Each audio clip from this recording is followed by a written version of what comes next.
Bueno, Ulises, buenas tardes. Bueno, ya me conocen de las clases pasadas.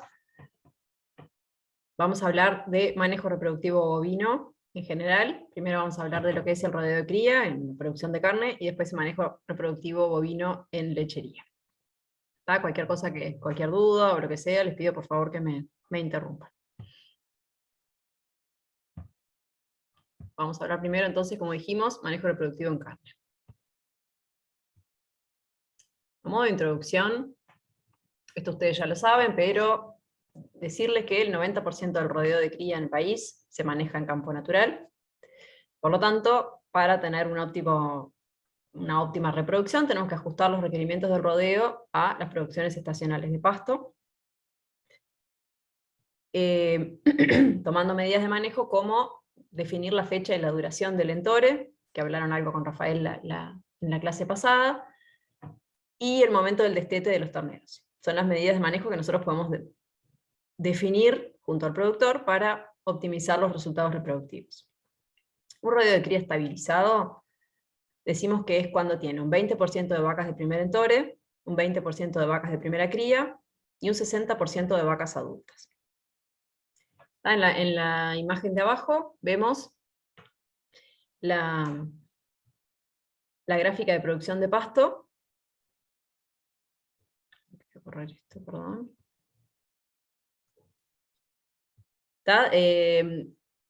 Tenemos los requerimientos de la vaca de cría en función de la producción forrajera, donde tenemos obviamente el pico de producción forrajera se va a dar en primavera, después hay otro pico en otoño, el déficit mayor se va a dar en el invierno, y según el tipo de campos, hay campos que son más estivales que otros, pero bueno, también vamos a tener producción forrajera en verano, y obviamente va a depender mucho del clima, ¿verdad? Que no venga un verano demasiado seco. Nosotros intentamos definir la fecha de entore para que los partos se den en el momento donde tenemos una mayor disponibilidad forrajera. Y vamos a sacarle los terneros a las vacas en el momento donde anticipamos que viene una crisis forrajera. Esas son las medidas de manejo grandes que podemos tomar y que tienen un impacto muy fuerte en lo que es la reproducción. Esto sería el cronograma anual de las actividades en el rodeo de cría, que puede empezar obviamente en cualquier momento del año. En este caso lo comenzamos con el comienzo del entore, que, bueno, dependiendo, ya dijimos, dependiendo del tipo de campo, dependiendo, bueno, situaciones puntuales de manejo de los productores, los entores empiezan en noviembre, diciembre, a veces en muchos lugares lo que se hace es entoran primero las vaquillonas de primer cría, las vaquillonas de primer entore, perdón, porque las vacas de primera cría o de segundo entore son las que sabemos que es la categoría más difícil de preñar. Entonces les vamos a estar dando un poquito más de ventaja al momento del parto, para que tengan más días para reiniciar su ciclicidad después de ese parto. Entonces, como norma o como comentario general, el comienzo de los entores sería en diciembre, de la mayoría del rodeo, y duran alrededor de 90 días. Diciembre, enero y febrero sería el entore tradicional de nuestro país. ¿Está? Después, una vez que termina el entore, tenemos que hacer el diagnóstico de vegetación, ¿verdad? Sabemos que no todos los productores hacen diagnóstico de vegetación, cada vez se hace más, pero los diagnósticos de vegetación se van a hacer entre marzo y abril, bueno, hasta mayo puede llegar a ser, sí, pero básicamente marzo-abril.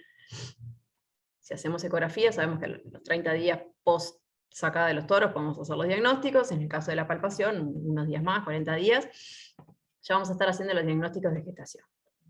Y con esta fecha de entore vamos a proyectar los partos para septiembre, octubre, noviembre, agosto, septiembre, octubre, depende de la fecha de entore que hayamos elegido. Otras actividades que hacemos en el año en el rodeo de cría son los destetes, que dijimos que los destetes definitivos tradicionales de nuestro país van de marzo a mayo, pero también vamos a ver a lo largo de la clase que tenemos otras opciones de manejo para acelerar esos destetes, adelantarlos, como el destete precoz, que en este caso lo vamos a hacer en enero, en la mitad del entore. Después vamos a ver en detalle a qué animales se recomienda hacerle destete precoz. Y otra actividad que también vamos a ver es el diagnóstico de actividad ovárica, que ahí lo que hacemos es revisar a los animales durante el entore. Entonces, como concepto, vamos a tener un entore de diciembre a febrero, unos partos de septiembre a noviembre, y los destetes de marzo a abril. A la condición corporal, medida al momento del parto, sabemos que tiene una relación con la preñez esperable en el próximo entore. Esto va a variar según la época y los estados fisiológicos, la disponibilidad de pasto y otros factores. Es necesario un monitoreo frecuente de esa condición corporal y el ajuste a través de un manejo de carga adecuado. Esto es la evolución de la condición corporal de vacas multíparas para poder lograr un ternero por año, que es el objetivo, o sea que sería como el nivel de condición corporal mínimo para poder lograr ese objetivo. Tendríamos que tener al entore una vaca con una condición corporal 4, estamos hablando de la escala del 1 al 8, que es lo que se usa en ganado de carne, ¿verdad? Estamos hablando de, al momento del entore, una vaca con 4 de condición corporal. ¿Está? Al destete, que no pierda condición corporal, y una vez que le sacamos el ternero, esa vaca, al bajar los requerimientos, va a mejorar su condición corporal, esta va a aumentar, llegando a una condición corporal 5 o más durante la gestación, para lograr llegar al parto con una condición corporal 4 y mantenerla durante los meses que cría al ternero.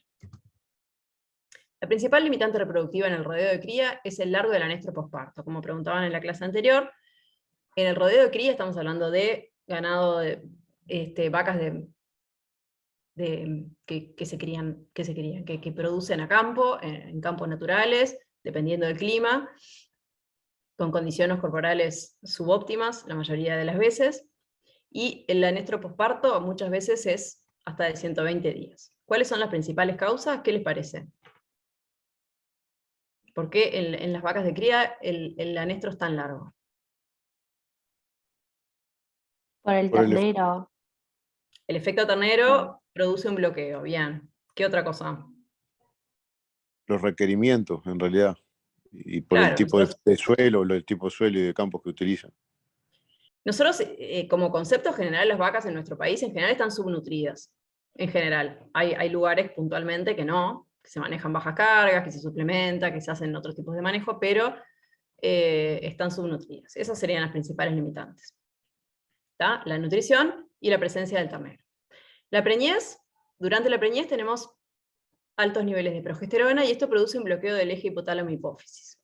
La FSH, hormona folículo estimulante, aumenta enseguida el parto. De 2 a 7 días posparto ya tenemos el desarrollo de la primera onda que no ovula porque tenemos bajos niveles de LH almacenado. Pero ya enseguida del posparto ya empieza la primera onda. Se va aumentando la reserva de LH hasta que esa vaca tenga la capacidad de ovular. La succión y la presencia del ternero aumenta la sensibilidad del hipotálamo al feedback negativo de los estrógenos que genera, y los péptidos endógenos opioideos bloquean el eje. A su vez, la falta de energía, que dijimos por esa subnutrición crónica que tienen las vacas de cría, inhibe la liberación de la GnRH y junto a la pobre condición corporal que tienen los animales, incrementa los efectos negativos del amamantamiento y esto hace que tengamos anestros tan largos. Esto sería como graficado del anestro posparto. Tenemos acá esta línea es el parto, como habíamos comentado, empieza una onda folicular enseguida del parto, tenemos niveles de progesterona que vienen altos durante la gestación y bajan enseguida del parto. Tenemos pulsos de LH con poca amplitud, baja frecuencia, baja producción de estrógenos por las células de la granulosa del folículo. No tenemos un pico de estrógenos que desencadene el pico de LH, por lo tanto, ese folículo dominante regresa y se da una nueva onda folicular. ¿Está? Ondas foliculares que crecen y regresan, crecen y regresan. El reinicio de la ciclicidad, vemos. Tenemos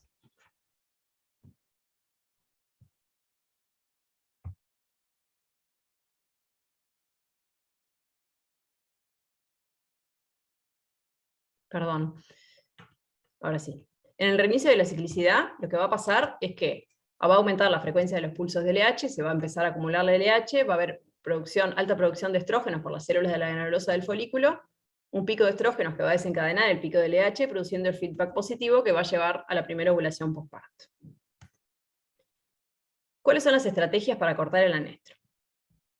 Tenemos, como opción de estrategias, tenemos estrategias nutricionales, estrategias de destete y inducción y sincronización de celos. Las estrategias nutricionales no las vamos a mencionar porque digo, es un tema muy amplio y no lo vamos a manejar hoy. Vamos a hablar básicamente de los destetes y inducción y sincronización de celos. ¿Qué tipos de destete tenemos? Tenemos destetes temporarios y destetes definitivos. Los destetes temporarios, el más común y más usado son las tablillas, y destetes definitivos, destete precoz y destete hiperprecoz, donde el más común es el destete precoz. Cuando volvemos al cronograma, hablábamos del destete precoz, decíamos que se daba en enero. Destete precoz o destetes temporarios, ¿verdad? Estas son las tablillas. Acá, bueno, no sé si se llega a ver, pero es un dispositivo plástico que tiene pinchos, que se le ponen en las narinas del ternero, y la función que tiene es que en el momento que el ternero va a mamar, estos pinchos le pinchan la ubre y la vaca no lo deja mamar, lo patea. En esta foto lo puse en realidad es una lata, le llaman enlatado, en Argentina se usa mucho, acá no, pero acá en estos casos se atraviesa el tabique nasal y se pone una lata con los pinchos. Entonces el efecto va a ser, el ternero no va a mamar, va a bajar la producción láctea, y no va a mamar porque la vaca no lo va a dejar porque le duele al momento de intentar mamar. La tablilla la vamos a poner durante 14 días, 10 a 14 días, 12 a 14 días. La precaución que tenemos que tener es que se la tenemos que poner a terneros que tengan por lo menos 60 días de vida y por lo menos 70 kilos de peso vivo. También es importante comentar que tenemos unas pérdidas, hay un porcentaje que está reportado de hasta un 15% de pérdidas de tablillas, hay terneros que las pierden, sobre todo en el momento enseguida que se las ponen, cuando quedan los terneros en las mangas, ahí encerrados. Entonces una recomendación que muchas veces se hace es, una vez que se ponga la tablilla, que lo hagan a portera abierta y que los terneros se vayan yendo para el campo. Pero sí hay un porcentaje bastante alto de pérdidas. También hay un porcentaje de animales que con tablilla maman igual, sobre todo los terneros cebú, dan vuelta la tablilla y se la clavan ellos mismos en la nariz, pero maman igual. Pero la mayor parte de los terneros tiene un efecto. Lo que hace es bajar la producción de leche hasta un 60%, y esta producción de leche se recupera a los niveles predestete en vacas con una buena condición corporal. Por lo tanto, acá ya vemos que tenemos condiciones para el ternero, dijimos 60 días de vida y 70 kilos de peso vivo, y también para la vaca. ¿Por qué? Porque en vacas con una condición corporal baja, mala, ahora vamos a ver cuánto es lo recomendable, las vacas no vuelven a recuperar la producción de leche. Lo que va a producir es una redistribución de nutrientes. Es una señal metabólica que lo que hace es aumentar la insulina, que en el ovario estimula la esteroidogénesis, mejora la preñez en vacas de varias crías con condición corporal, de 3,5 a 4 es lo que está reportado en la bibliografía que tiene un efecto. 3,5 por lo menos, ¿no? Los terneros pierden hasta un 7% de peso vivo. Esta pérdida del peso vivo se compensa al momento del destete definitivo con los terneros que no tuvieron destete temporario. Una de las cosas que se puede hacer y que se recomienda muchas veces es suplementar a los terneros. El creep feeding quiere decir eso, es una suplementación de los terneros al pie de la madre, que es muy beneficioso porque ya se les enseña a los animales a comer, ya desde chiquitos, y a su vez hace que no tengan esa pérdida de peso vivo. Entonces se hacen como corralitos donde solamente accede el ternero, con porteras chiquitas que solo entra el ternero, y se puede alimentar en esos corralitos. Bueno, esto en realidad lo vamos a pasar por alto por ahora. ¿Qué efecto vamos a tener? Dijimos que mejoraba los porcentajes de preñez. Es importante definir en qué momento lo vamos a hacer. Entonces, si nosotros sabemos que tenemos que hacerlo, por lo menos las vacas tienen que tener 60 días de parida, ¿verdad? Y lo vamos a hacer durante el entore. Entonces es importante hacerlo en un momento en el cual le dé el tiempo a los animales, a las vacas, digamos, a que respondan previo a que se termine el entore, si no, no tiene sentido. ¿Tá? Entonces siempre lo vamos a hacer por lo menos no más de la mitad del entore, para que logre tener un efecto, la señal metabólica llegue a producir el reinicio. El destete precoz, que es el destete, la tablilla del destete temporario, es un destete temporario, ¿verdad? Retira, o sea, los terneros dejan de mamar durante esos días, pero están con la vaca. ¿Tá? El estímulo del ternero sigue presente. Entonces la señal metabólica va a ser menos intensa que lo que es el destete precoz. En el caso del destete precoz es un destete definitivo. Nosotros acá lo que hacemos es separar a la vaca del ternero, no se ven, no se oyen, no se huelen, no hay estímulo de ternero, y vamos a enseñarles a comer, y ya es un destete definitivo. En este caso también los terneros tienen que tener por lo menos 60 días de vida, por lo menos 70 kilos de peso vivo, vacunados, preparados como para hacer un buen destete precoz, y se le dan diferentes complementos nutricionales hasta completar la transición de lactante a rumiante. En el caso de la vaca se recomienda para vacas con una condición corporal menor a 3,5, porque como habíamos dicho, las vacas con un destete temporario, las vacas que tenían más de 3,5 respondían, obviamente es más fácil y más barato, por lo tanto, si tenemos que optar, vamos a optar siempre por un destete temporario. En el caso del destete precoz, se recomienda para vacas de menor a 3,5. O sea, hay establecimientos donde lo hacen en momentos de crisis forrajera, por ejemplo en secas, o hay establecimientos donde lo hacen de una forma más estructural, y lo hacen todos los años, pero solamente a las vacas de segundo entore, que como habíamos dicho, es la categoría más difícil de preñar, o sea, son esas vaquillonas que parieron su primer ternero, todavía están creciendo, tienen mayores requerimientos, por lo tanto es más difícil preñarlas. La respuesta lo vamos a ver que es más rápida que en el destete temporario, y al igual que el destete temporario, siempre la idea es hacerlo durante el entore, ¿verdad? Porque queremos que esas vacas empiecen a ciclar y que se preñen antes de que termine el entore. Es importante, en el destete precoz tenemos mucho más trabajo de manejo, de sanidad.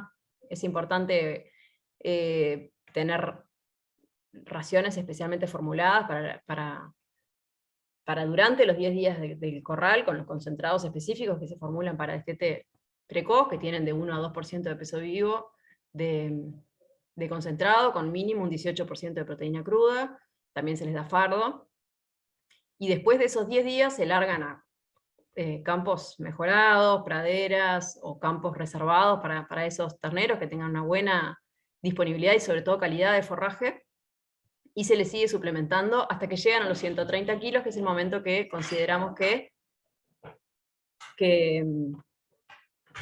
se completa el destete, digamos. Las vacas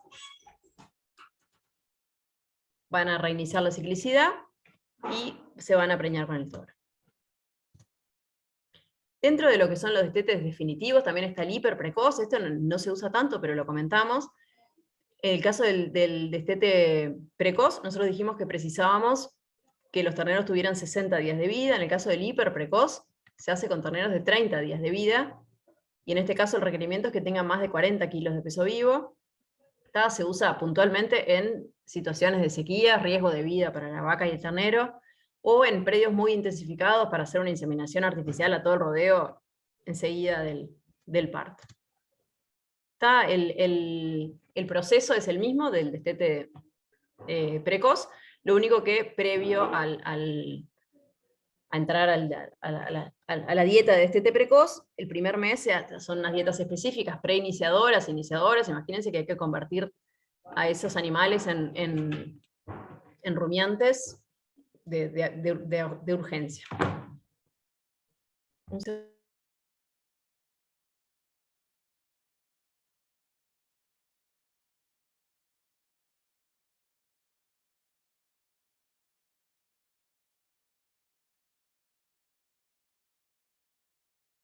Disculpen, seguimos. Entonces hacemos, el primer mes tienen 15 días con una dieta preiniciadora y 15 días con una dieta iniciadora que le llaman, y después pasan a la dieta del destete precoz. Básicamente, conceptualmente, se usan como para situaciones de riesgo de vida o bueno, sequías. En este caso, perdón. Ahí está. En este caso tenemos en este cuadro las opciones de manejo o de destete que tomaríamos según la condición corporal. Dijimos que si las vacas tenían una condición corporal menor a 3,5, la recomendación era hacer un destete precoz. ¿Por qué? Porque esas vacas, si no le sacamos el ternero, no van a poder preñarse durante el entore.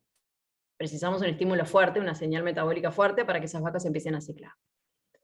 Si las vacas están entre 3,5 y 4 de condición corporal, podemos pensar en hacer un destete temporario con tablilla, ya que son vacas que van a precisar una ayuda para empezar a ciclar antes de que termine el entore, pero están en una situación mejor que las anteriores.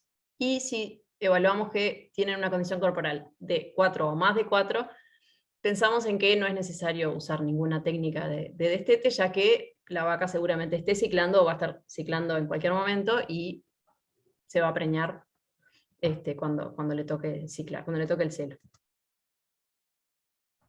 Bueno, siguiendo con el cronograma, habíamos hablado del diagnóstico de actividad ovárica, que lo vamos a hacer en el mes de enero, o sea, en la primera mitad del entore, digamos. ¿Qué es el diagnóstico de actividad ovárica? Se hace en la primera mitad del entore. Mediante el ecógrafo o la palpación rectal, lo que hacemos es determinar qué posibilidad tiene esa vaca de quedar preñada. Ver si están ciclando o no, y si no están ciclando, qué tan profundo es el anestro. Esto lo vamos a definir según el tamaño de los folículos y el tono uterino. Entonces, lo vamos a hacer en la primera mitad del entore, se puede hacer con palpación, pero preferiblemente por ecógrafo, porque nos da una mayor precisión, sobre todo para medir los folículos.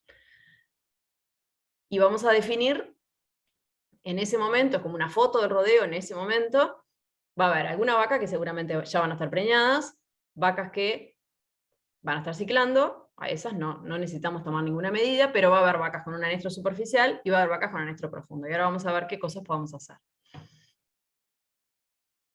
¿Cómo definimos si es anestro profundo o anestro superficial? Según el diámetro folicular. Nosotros al hacer la ecografía podemos tomar imagen de ese ovario, de esos folículos, y medirlos. Y nosotros clasificamos en anestro profundo a vacas que tienen folículos de hasta 6-7 milímetros, anestro superficial a vacas que tienen folículos de entre 7 y 9 milímetros, y vacas que tienen folículos de más de 10 milímetros, que pueden estar acompañados o no con un cuerpo lúteo, podemos definir como que están ciclando. Eso también va a estar asociado al tono uterino, que eso lo vieron en el examen ginecológico. Ustedes saben que el tono uterino se clasifica en puntos, y si tenemos un tono uterino 3, por más que no veamos un cuerpo lúteo, o sea, el signo digamos, categórico de que ese animal está ciclando es que tenga presencia de cuerpo lúteo. Si vemos un cuerpo lúteo, sabemos que esa vaca ya tuvo una ovulación, sí o sí. Pero si esa vaca no tiene un cuerpo lúteo al momento de la ecografía, puede ser que esté ciclando, pero esté, por ejemplo, en un proestro o en estro. Y en ese caso lo que vamos a ver es folículos grandes y el útero va a tener un tono importante. Entonces ahí vamos a definir animales ciclando, animales en anestro profundo y en anestro superficial.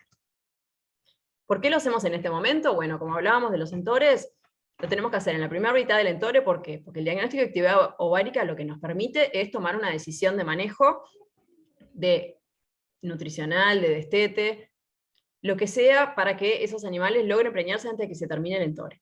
Lo que tradicionalmente, y lo que la mayor parte de los productores hacen hoy, es entorar los animales y después hacer un diagnóstico de gestación. Y ahí se enteran de cómo les fue en el entore.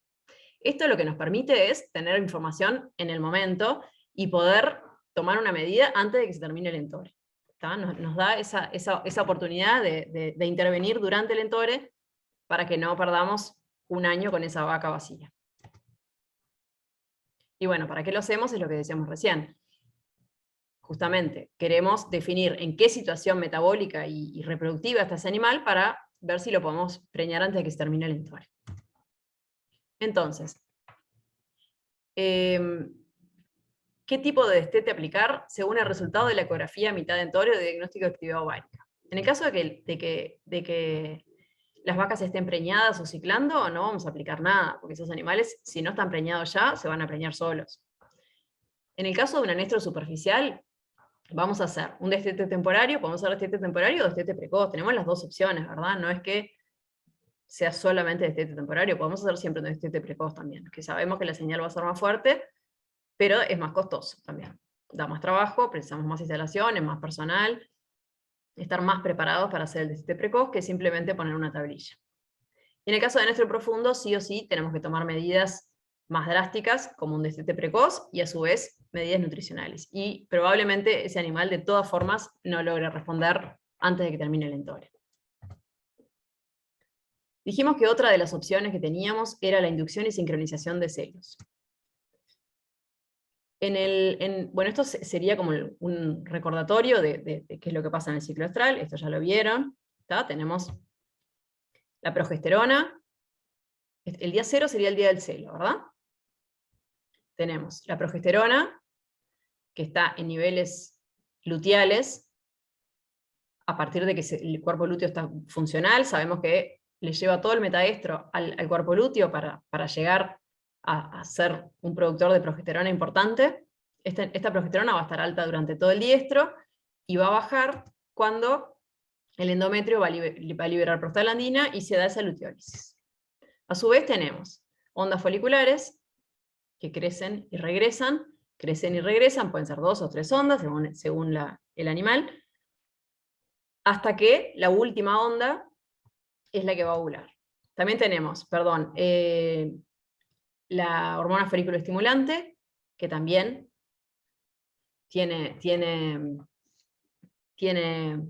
o sea, antecede, digamos, a lo que es el tamaño folicular. Tenemos como picos de FSH previo a que crezca el folículo. Después los estrógenos que acompañan, es esta raya amarilla, que acompañan lo que es el diámetro folicular porque lo libera el folículo, hasta que llega un momento durante el proestro y el estro donde se va a dar el pico de estrógenos, que es el que va a determinar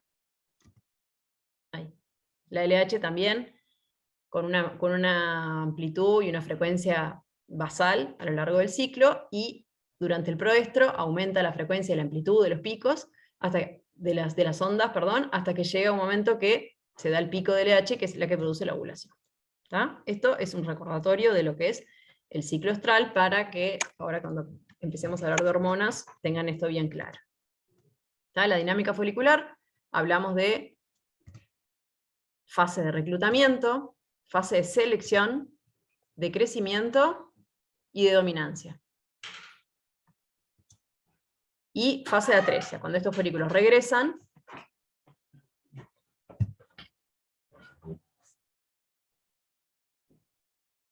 tenemos la emergencia de otra onda.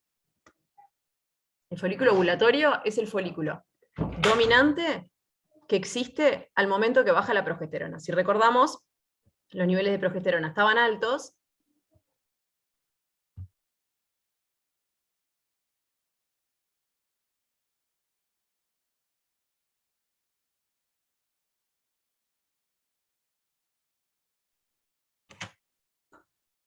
tenemos baja la progesterona cuando se elisa ese cuerpo lúteo, y esa onda folicular que venía creciendo, al no tener el bloqueo de la progesterona, va a ser la que va a tener la capacidad de ovular. La detección de celos ya lo hablaron con Rafael, y dijimos que es la principal falla en los programas de inseminación. ¿Tá? Sobre todo en vacas, esto en realidad es en general, ¿no? En vacas en ordeñe tenemos celos cortos, en las vacas de cría muchas veces los signos de celo con el ternero al pie no son muy claros, a veces la vaca está más preocupada en su ternero que en demostrar sus signos de celo, por lo tanto, esto nos hizo optar cada vez más por inseminación a tiempo fijo, que ahora vamos a ver las diferentes opciones que tenemos. Esto nos evita todos esos problemas en la detección de celo. ¿Está? Y bueno, y con la ventaja de inseminaciones y partos más compactos. ¿Qué protocolos tenemos? Los podemos clasificar en protocolos que regulan el cuerpo lúteo, que son protocolos en base a prostaglandina. La prostaglandina, el efecto que tiene es lisar el cuerpo lúteo, nada más. Por lo tanto, los animales que no tienen un cuerpo lúteo no van a tener un efecto. La prostaglandina no va a tener un efecto. Los protocolos que regulan las ondas foliculares, ¿tá? Que son los basados en GnRH y estrógenos, vieron que lo puse con signo de interrogación, como ustedes saben no se pueden usar más los estrógenos en nuestro país, que eran un gran aliado del manejo reproductivo, por lo tanto esos protocolos se han suplido con GnRH, pero es importante saber también que bueno, la GnRH y los estrógenos, con los dos, era lo que usábamos hasta hace poco, para regular la emergencia de la onda con la GnRH, tanto con los estrógenos, y para producir la ovulación. Y también los protocolos que crean una fase lútea artificial, que son protocolos basados en progesterona. Y combinaciones de estas hormonas, que son los que más vamos a usar. Entonces, los protocolos en base a prostaglandina. Este es el mismo cuadro que veíamos hoy. Tenemos las ondas foliculares que crecen y regresan. Crecen y regresan, ¿por qué? Porque el nivel de progesterona está alto. Entonces, lo vamos a usar solamente en vacas cíclicas. ¿Por qué? Porque precisamos que tengan cuerpo lúteo. Si no tienen cuerpo lúteo, no va a tener sitio de acción esa prostaglandina. Por lo tanto, es lo mismo que no les demos nada. ¿Tá? Es importante también saber que siempre, antes de dar una prostaglandina, tenemos que revisar esos animales. Siempre antes de cualquier protocolo, ¿verdad? Tenemos que hacer una revisación ginecológica de los animales. ¿Por qué? Porque tenemos que definir si están ciclando o no, y eso nos va a hacer elegir las diferentes opciones de protocolos. Pero a su vez, los protocolos que incluyen prostaglandina, sabemos que producen aborto. Por lo tanto, si hay algún animal preñado, que muchas veces hay, por más que nos digan que esas vacas no tuvieron contacto con toro, que no, siempre hay alguna vaquillona preñada, por lo tanto siempre hay que revisarlas primero y descartar las que estén preñadas, porque si no las vamos a hacer abortar. Entonces, los protocolos con prostaglandina son más usadas en vaquillonas. ¿Por qué? Porque es más factible que estén ciclando, tanto en vaquillonas de producción de carne como producción de leche. La tasa de concepción va a ser igual a la de un celo natural. El celo, tenemos que detectar celo, de 1 a 6 días después del suministro de la prostaglandina. ¿Por qué? Porque va a depender del tamaño del folículo dominante en el momento que yo le di la prostaglandina. Porque, a ver, no sé si lo ven bien, pero si yo le doy la prostaglandina aquí, ¿qué pasa? No hay cuerpo lúteo. Entre el día 0 y el día 5, perfecto, no tenemos cuerpo lúteo. Tenemos una vaca en metaestro donde está formando su cuerpo lúteo, pero todavía no tiene receptores para la prostaglandina. Así que si le damos acá, no va a tener efecto. ¿Está? ¿Qué pasa si le damos acá? Entre el día 16 y 21. Ya está alisado el cuerpo lúteo también. Ya está alisado, ya se dio la lisis natural, por lo tanto tampoco va a tener un efecto. Pero de todas formas, estas vacas seguramente las vamos a agarrar cuando detectemos celo, porque van a tener un celo natural de cuando les tocaba tener celo. ¿Y qué pasa con las vacas que les damos prostaglandina y están en este momento? Porque esto es a ciegas, ¿verdad? Nosotros agarramos, no sé, 100 vaquillonas y les damos prostaglandina. No sabemos. O sea, sí sabemos que no están preñadas, que están ciclando, eso lo podemos determinar. Pero no le vamos a hacer una dinámica folicular a las 100 vaquillonas para saber exactamente en qué momento de la onda están. Por lo tanto, nosotros les vamos a dar al barrer. Vamos a tener animales en todas estas situaciones. Entonces, si damos la prostaglandina en este momento, ¿qué es lo que pasa? ¿Acá sí tenemos cuerpo lúteo? Sí. Acá tenemos un cuerpo lúteo funcional con receptores de prostaglandina. Por lo tanto, ese cuerpo lúteo se va a alisar.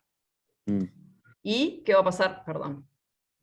¿Qué va a pasar con la onda folicular? Esta onda folicular. No va a tener más progesterona, pero ¿qué va a pasar con ella? ¿Qué les parece? Va a crecer de vuelta, va a emerger una nueva onda. Esta ya no tiene, ya perdió la capacidad ovular. Precisamos folículos dominantes, pero no viejos. Esta ya empezó la regresión, por lo tanto, esta va a terminar la regresión, va a emerger una nueva onda. Como no tenemos progesterona alta, lo que va a pasar es esa nueva onda que emerja va a ser la que ovule.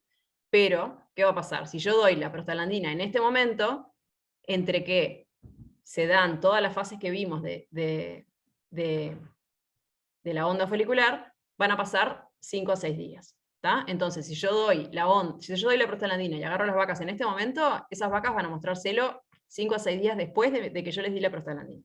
¿Tá? Por eso es que nosotros tenemos que detectar celo hasta 6 días después de haber dado la prostaglandina o hasta 5 días después de haber dado la prostaglandina. ¿Qué pasa si yo la doy acá? ¿Tenemos cuerpo lúteo?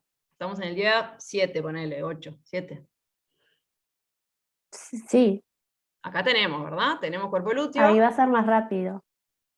Perfecto. Tenemos cuerpo lúteo, lo lisamos, la progesterona baja. Entonces, esta onda que venía creciendo, como tenemos un folículo dominante, va a ovular enseguida. Entonces, estas son las vacas que a las 48 horas que yo le di la prostaglandina van a mostrar un celo. ¿Tá? Entonces, por eso tenemos que, después de dar la prostaglandina, detectar celo de 1, 2 a 5 o 6 días. ¿Por qué? Porque la dispersión de la aparición de celo se va a dar dependiendo del tamaño del folículo dominante al momento que yo le di la prostaglandina. ¿Tá? Lo que vimos recién, no es lo mismo darlo acá, que darlo acá, ¿Y que se darlo le da acá. una dosis o 2 dosis de prostaglandina? Ahora vamos a ver cuáles son los protocolos. Esto es, digamos, la parte conceptual. ¿Esto se entendió, Ulises? Esto sería una dosis nada más. ¿Tá? Y es lo que pasa cuando yo doy prostaglandina. ¿Quedó claro? Sí. ¿Tá? Entonces, ¿cuáles son los protocolos que se usan con prostaglandina? Bueno, pueden ser el protocolo de una dosis, por ejemplo. Agarramos esas mismas 100 vaquillonas, les vamos a dar prostaglandina, y lo que hacemos es lo que hacíamos recién. Detectamos celo e inseminamos las que aparecen en celo durante 6 días. ¿Tá? Y acá vamos a tener un porcentaje de respuesta, le decimos porcentaje de respuesta a los animales que van a mostrar celo después de la prostaglandina, ¿verdad? De un 60 a un 70%. ¿Por qué? Y porque ¿Por qué? están esas del día 0 al 5 que están sin cuerpo lúteo y las del final de... Ahí que está. Hay animales que no van a responder porque no tienen cuerpo lúteo. ¿Tá? Entonces, el porcentaje de respuesta siempre con una dosis va a ser menor. Entonces, como preguntaba Andresa recién, vamos a elegir protocolos con 2 dosis. Entonces, lo que hacemos es, agarramos esas mismas 100 vaquillonas, las traemos, las revisamos, descartamos las que no están ciclando, descartamos las que no están, las que no están ciclando y bueno, obviamente las gestadas, y les vamos a dar a todas, a las 100 vaquillonas, una dosis de prostaglandina. Las largamos al campo de vuelta, no hacemos nada más con ellas, no les detectamos celo, va a haber varias que van a mostrar celo, un porcentaje 60-70% van a mostrar celo, pero las largamos, y las volvemos a traer de vuelta 11 a 14 días después. ¿Por qué decimos 11 a 14 días? En realidad el intervalo, en los protocolos de 2 dosis de prostaglandina, en vaquillonas se recomienda 11 a 12 días máximo, y en vacas lecheras, en realidad, es las que se usa 14 días de intervalo. Y ahí lo que hacemos es dar una segunda dosis de prostaglandina. Dimos la primera y dimos la segunda. Y ahí sí, vamos a hacer una detección de celo e inseminación durante 6 días. Y acá vamos a tener un porcentaje muy alto, la mayoría de las vaquillonas me van a responder. ¿Tá? Siempre partiendo de animales sanos ciclando. Van a responder la mayoría. ¿Por qué? Porque van a estar la mayoría en diestro. ¿Qué pasa si... esto es importante que lo entiendan. Con la primera prostaglandina yo lo que hago es como una especie de presincronización. ¿Tá? Yo les pregunto, ¿por qué les parece que el intervalo en vaquillonas es de 11 a 12 días? Y no 7 o no sé, 17. No es al azar, no es, o sea, tiene una explicación fisiológica que el intervalo sea de 11 a 12 días. ¿Por qué les parece? Por la duración del diestro. Claro, nosotros tenemos la primera prostaglandina, ¿cuáles van a responder? Van a responder todas las que están en diestro, ¿verdad? Sí. Entonces, todas las que estaban en diestro, que responden a la primera prostaglandina, ¿en qué van a estar 11 días después?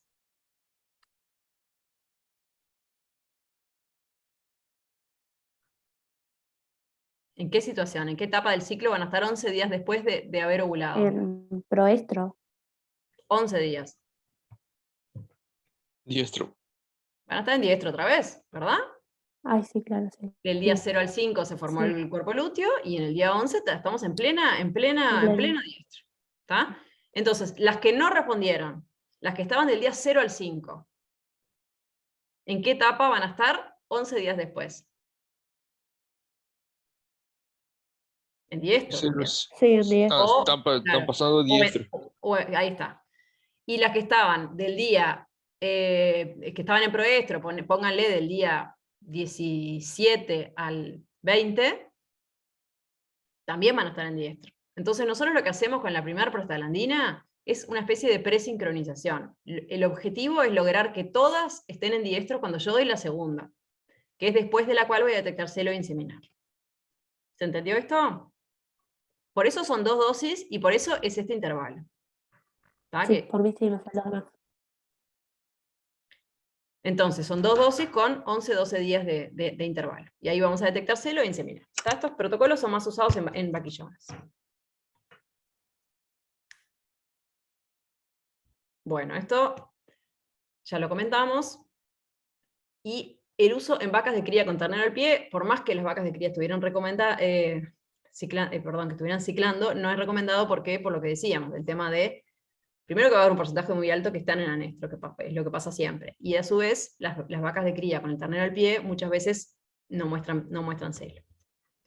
Después dijimos que teníamos, agrupando, cuando hicimos la clasificación, teníamos los protocolos que actuaban sobre la emergencia de la onda. La GnRH lo que hace es sincronizar el desarrollo folicular y la secreción de estrógenos, inducir la ovulación del folículo dominante, y usamos para protocolos de inseminación a tiempo fijo. En los protocolos con prostaglandina lo que hacemos es sincronizar los celos. Sincronizamos los celos. ¿Pero a ustedes les parece que los protocolos de prostaglandina podemos hacer una inseminación a tiempo fijo?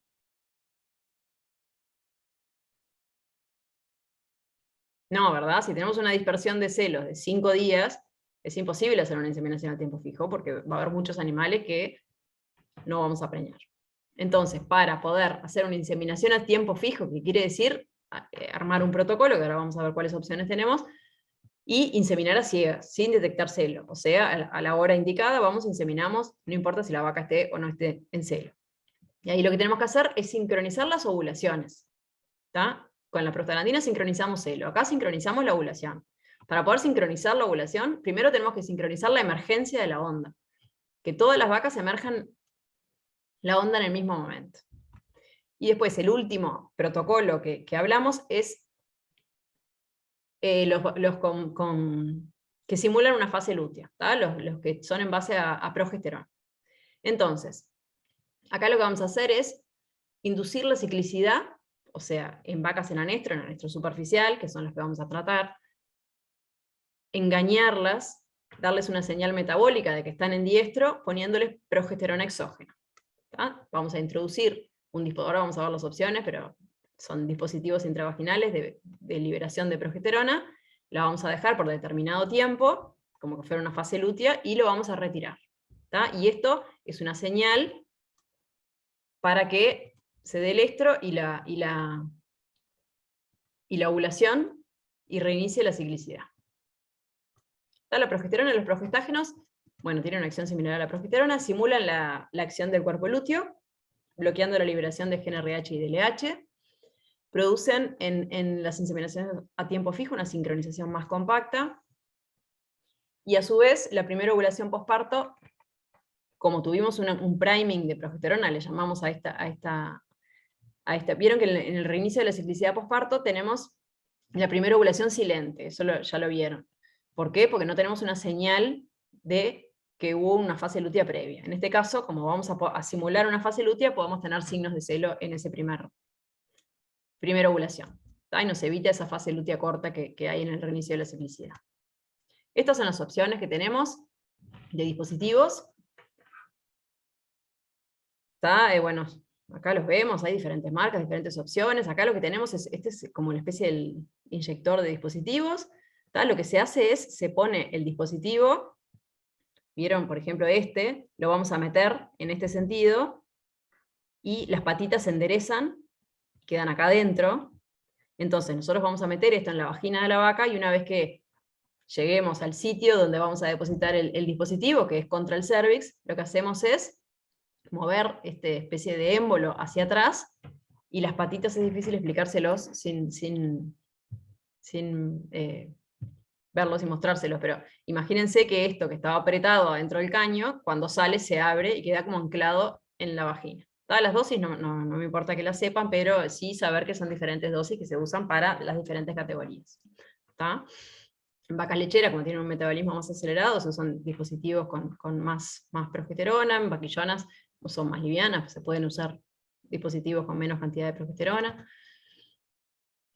Bueno, vamos a explicar el protocolo OPSYNC, que quiere decir sincronización de la ovulación, que es un protocolo antiguo que se usa hace muchos años, y que se usó de molde para todos los protocolos de inseminación a tiempo fijo que existen. Cualquier duda que tengan me paran, porque esto es como la base para entender los protocolos de inseminación a tiempo fijo. Lo primero que vamos a hacer es darle una GnRH. Esta primera GnRH, el efecto que va a tener es inducir la liberación de LH y FSH, se va a dar una ovulación, en el caso de que tuviéramos folículos grandes, o regresión de un folículo dominante, y 2 días después vamos a tener la emergencia de una nueva onda. Con esta primera GnRH lo que hacemos es sincronizar la emergencia de la onda, solamente. A los 7 días, vamos a esperar 7 días, y lo que vamos a hacer es darle una prostaglandina. ¿Por qué? Porque puede ser un animal que esté ciclando y que tenga un cuerpo lúteo, por ejemplo, o que produjo una ovulación esta GnRH y tenga cuerpo lúteo. Entonces lo que queremos es que a los 7 días todas las vacas no tengan progesterona, les lisamos el cuerpo lúteo posible que tengan, y tengan un folículo de 5 días. Dijimos que demoraba más o menos 2 días en emerger la onda, por lo tanto 7 días después, en este momento vamos a tener un folículo de 5 días. Lo que hacemos es esperar 2 días más, y le volvemos a dar GnRH. La segunda GnRH va a inducir la liberación del LH y la ovulación del folículo dominante, y después de la GnRH, a las 2 a 16 horas vamos a hacer la inseminación a tiempo fijo. ¿Por qué es importante? Los protocolos de tiempo fijo es muy importante respetar exactamente los tiempos. ¿Por qué? Porque nosotros estamos sincronizando las ovulaciones, estamos hablando de cuestión de horas. Si nos desfasamos, seguramente no vamos a tener buenos resultados. Entonces, nosotros al día 7 vamos a tener vacas con una onda de 5 días y sin progesterona. Al día 9 vamos a tener folículos con 7 días, ya con un tamaño dominante, con receptores para el LH, por lo tanto la GnRH que le demos va a producir un pico de LH y desencadenar la ovulación. ¿Se entendió esto? Pregúntenme las dudas que tengan.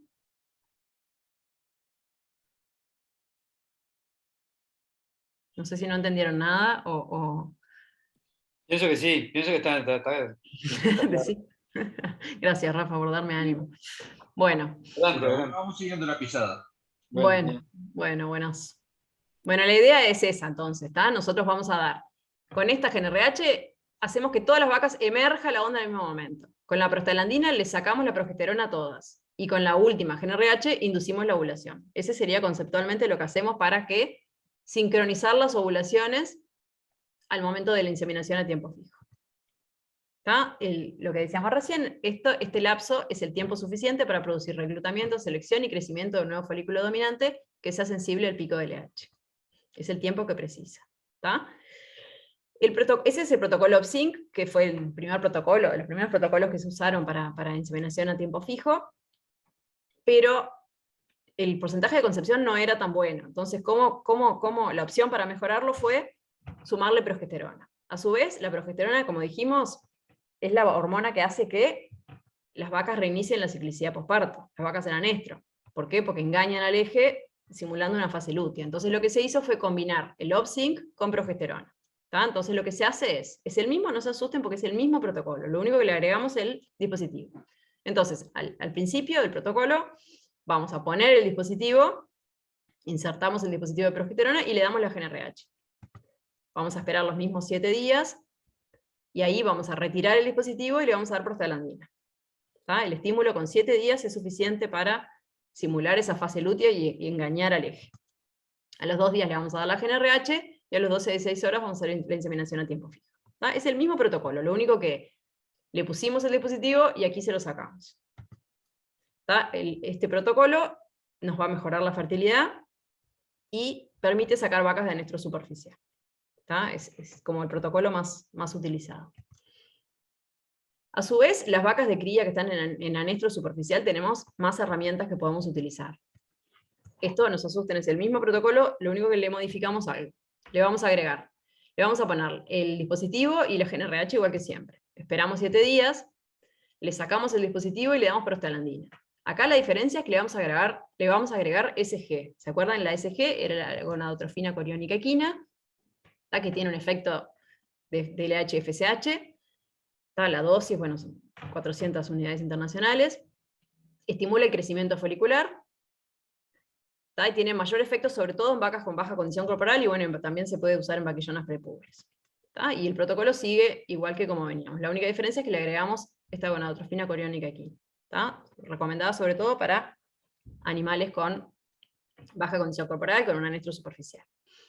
Es el mismo protocolo. Entonces, ponemos dispositivo y damos GnRH. Esperamos 7 días, sacamos dispositivo, damos prostaglandina y SG, esperamos 2 días, damos GnRH para inducir la ovulación, y tenemos la inseminación a tiempo fijo. Opa. Sí. ¿Alguna duda? ¿Se entendió esto?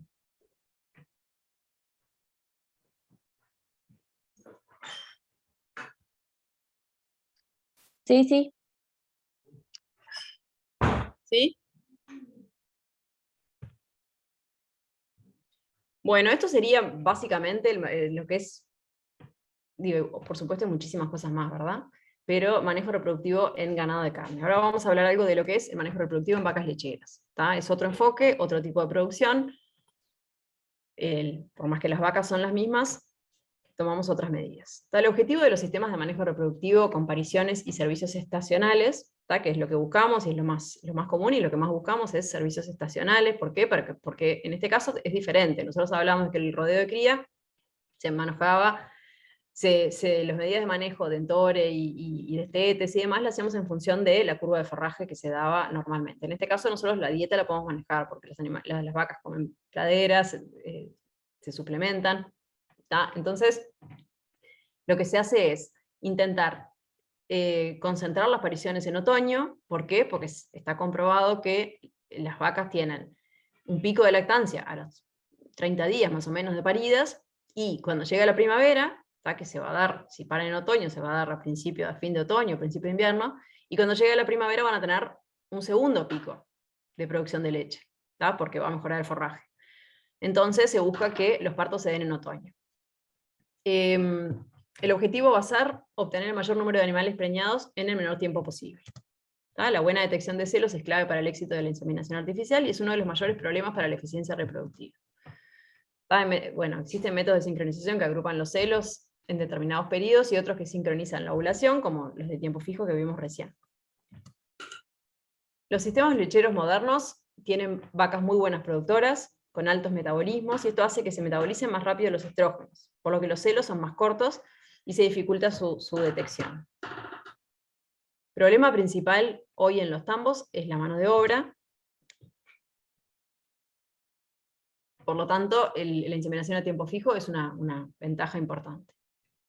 A su vez, la genética para muy alta producción de leche va en detrimento de la reproducción.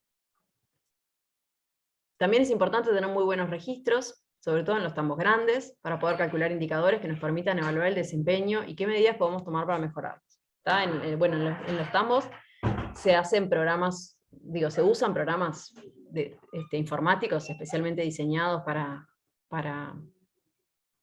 manejar todos estos indicadores.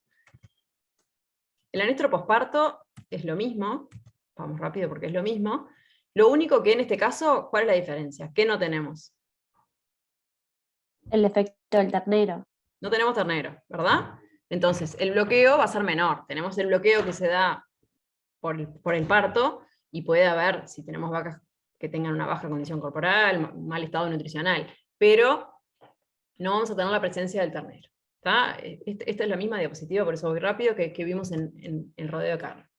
En las vacas lecheras tenemos, el anestro está más que por la presencia del ternero, está dado por el balance energético negativo. Ustedes saben que las vacas tienen, como ya dijimos, un pico de producción de leche a los 30 días, y la capacidad de consumo todavía no recuperada, por lo tanto, va a haber un momento que hay un desfasaje entre los requerimientos y la nutrición, y va a producir un balance energético negativo. ¿Tá? El nadir del Ben, o el momento donde el balance energético negativo es más bajo, ¿tá? Una vez que empieza a mejorar ese balance energético negativo, es donde se empieza a reactivar la reproducción. ¿Tá?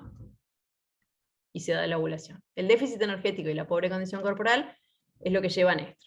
Y tenemos que pensar previo a plantearnos una inducción de ciclicidad con progesterona o el uso de hormonas para sincronizar, mejorar el balance energético negativo para que las vacas me respondan. Como teníamos en el manejo de rodeo de cría, en las vacas lecheras también podemos tener un cronograma anual, digamos, de actividades, donde si mantenemos el criterio lo vamos a empezar con el comienzo de los servicios. Nosotros dijimos que íbamos a intentar lograr una aparición estacional en el otoño, por lo tanto vamos a comenzar los servicios. Si nuestro objetivo es que las vacas paren en otoño, vamos a comenzar los servicios desde mayo hasta agosto máximo, y esto va a hacer que los partos se den de febrero a junio. ¿Sí? Dentro de las diferencias que tenemos con el rodeo de cría es el diagnóstico de gestación. ¿Por qué? Porque nosotros, nuestra frecuencia de asesoramiento al tambo es mucho más intensa en general, ¿no? Entonces y el manejo es mucho más ajustado. Entonces nosotros lo que vamos haciendo vamos haciendo diagnósticos de gestaciones periódicos. ¿Tá? Entonces nosotros vamos al tambo y vamos a hacer un diagnóstico de gestación a las vacas que tienen 30 días de servicio, por ejemplo. ¿Tá? Pero capaz que al mes siguiente voy de vuelta y le hago a otros animales y así. Entonces el diagnóstico de gestación va de junio a septiembre, ¿no? 30 días después de empezar los servicios y 30 días después de terminar. Todo este lapso vamos a ir haciendo diagnóstico de gestación. ¿Tá? Otra cosa que hacemos también, otra actividad, es la revisación posparto, ¿tá? Que es lo vieron cuando hablaron de puerperio.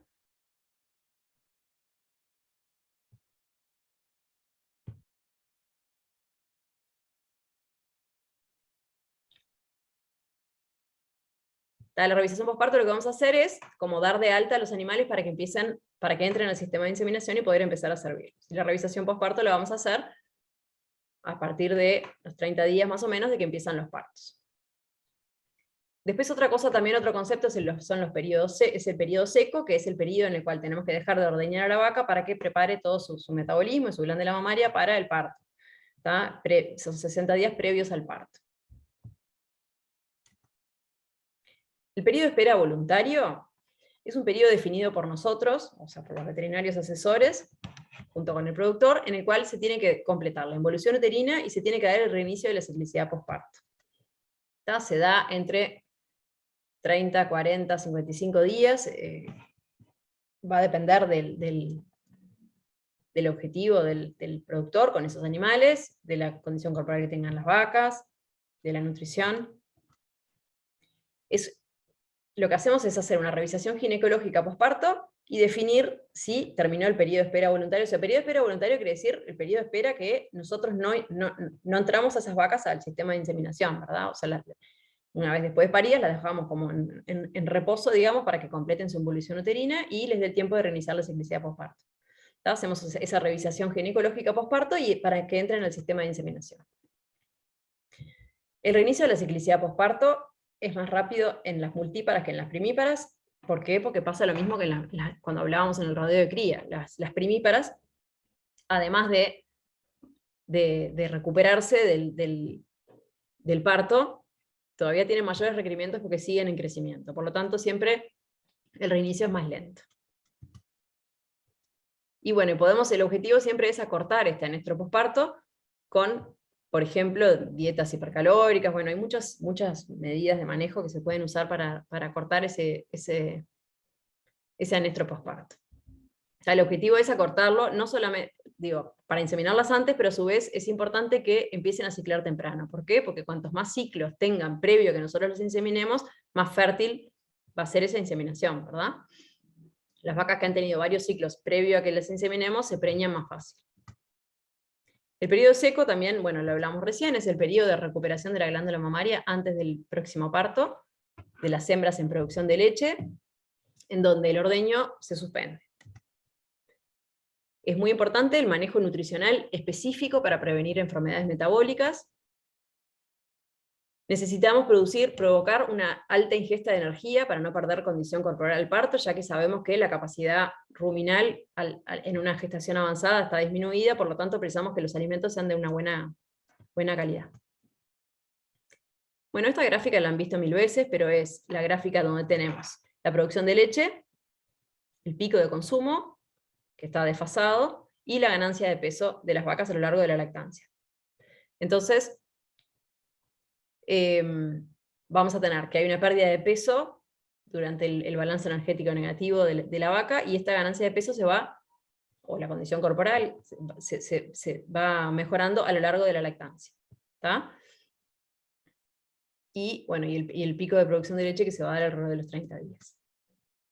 El objetivo del manejo reproductivo puede ser sincronizar los celos, regular las ondas foliculares para sincronizar las ovulaciones, reducir la incidencia de celos no detectados y mejorar la eficiencia de la inseminación artificial y de todo el sistema reproductivo en general.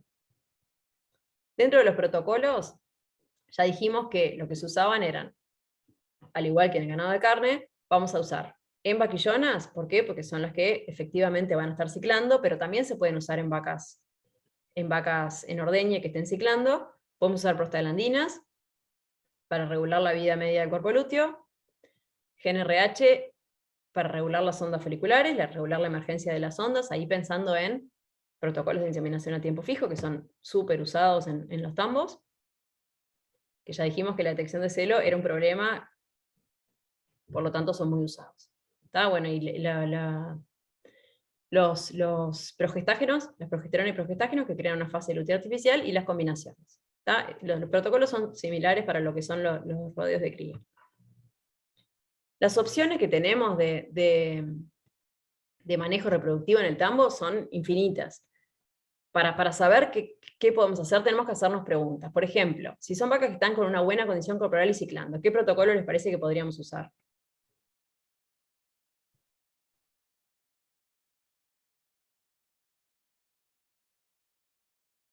Bueno.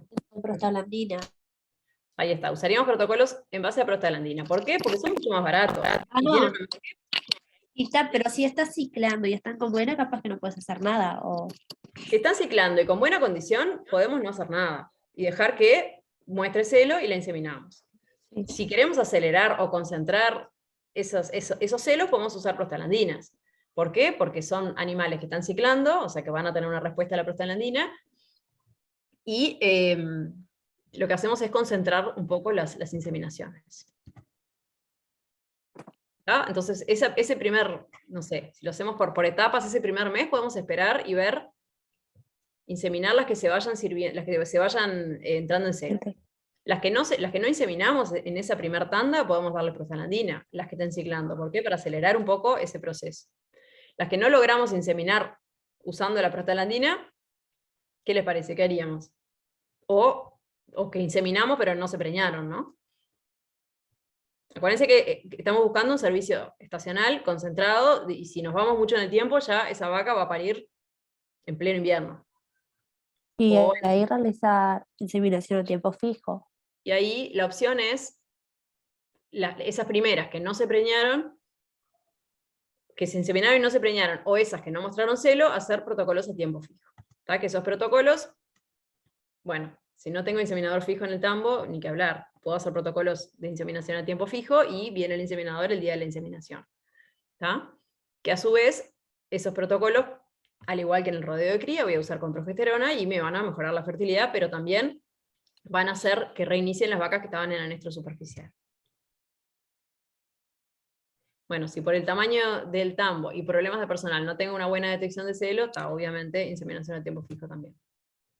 ¿Qué protocolos usar? También, no hay una receta. En realidad, va a depender de cuáles son los objetivos del productor. ¿Por qué? Porque capaz que el productor quiere tener servicios, quiere tener partos concentrados, pero no tanto, porque si le paren todas las vacas en un mes, no sé, le complica el manejo, por ejemplo. ¿Cuáles vamos a usar? ¿Por qué? ¿Qué hormona? Capaz que no quiere gastar tanto en hormonas, entonces le da prostaglandina a las que están ciclando en lugar de hacer una inseminación a tiempo fijo. ¿En qué momento? Son muchas preguntas que tenemos que hacernos para poder definir. ¿Tá? ¿Con qué otras medidas de manejo lo podemos asociar? Esto pensando en general, no tanto en lechería, ¿no? Sino en general. ¿Por qué? Porque nosotros dijimos que, por ejemplo, en el rodeo de cría podíamos hacer destetes. Entonces, si nosotros vamos a hacer destetes, vamos a traer los animales para ponerle la tablilla, por ejemplo, y sacarle la tablilla, podemos asociar la inducción de la ciclicidad y los protocolos de inseminación a tiempo fijo con poner y sacar la tablilla, por ejemplo. Y eso va a tener un efecto mucho más fuerte. A ver si están ciclando o no están ciclando. Si están con el ternero al pie, dijimos que si están ciclando podíamos usar prostaglandinas, pero a veces cuando están con ternero al pie las prostaglandinas tampoco son de elección. Si tenemos personal para detectar celo o no. Son muchas cosas que son individuales de cada predio. Y tenemos que sentarnos con el productor o quien se encargue de tomar las decisiones para definir cuál es el mejor protocolo y adaptarlo a esas condiciones.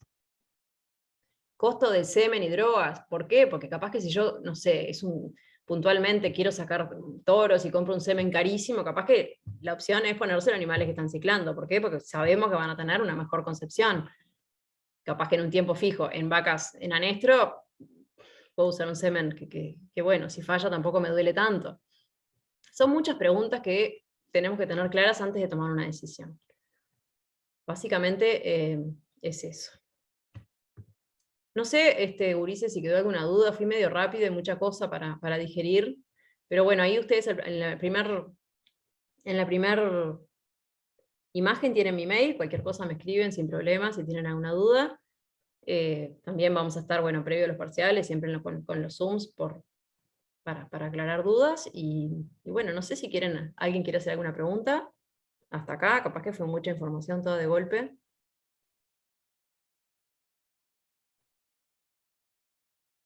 Cualquier cosa